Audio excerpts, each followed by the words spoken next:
সংক্ষিপ্ত প্রশ্ন খতে বলা আছে P plus one by P equal to 4 হলে P to the power 6 plus 1 divided by P cube এর মান নির্ণয় করো।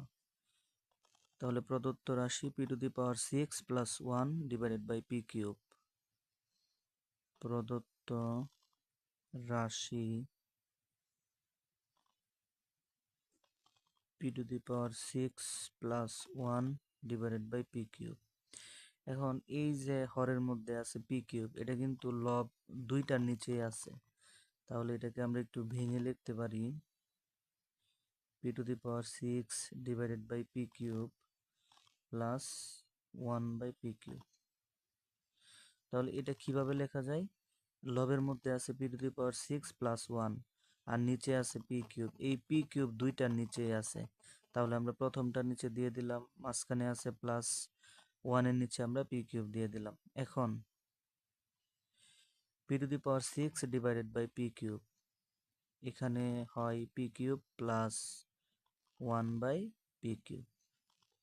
তাহলে এটা কিন্তু A cube plus 1 by B cube এই সূত্রের মধ্যে ফেলা যায়, অর্থাৎ A cube plus B cube সূত্রের মধ্যে ফেলা যায়। আমরা জানি এ কিউব প্লাস বি কিউবের অনুসিদ্ধান্ত হচ্ছে A plus B whole cube minus 3ab into A plus B.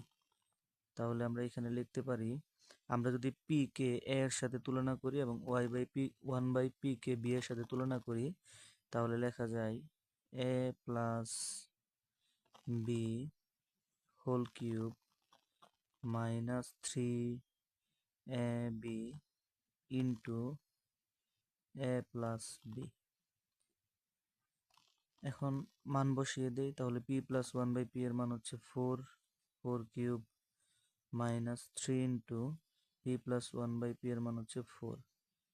তাহলে 4 কিউব করলে হয় 64 মাইনাস 3 4 12, 64 থেকে 12 বাদ দিলে হয় 4 থেকে 2 বাদ দিলে 2, 6 থেকে 1 বাদ দিলে থাকে 5।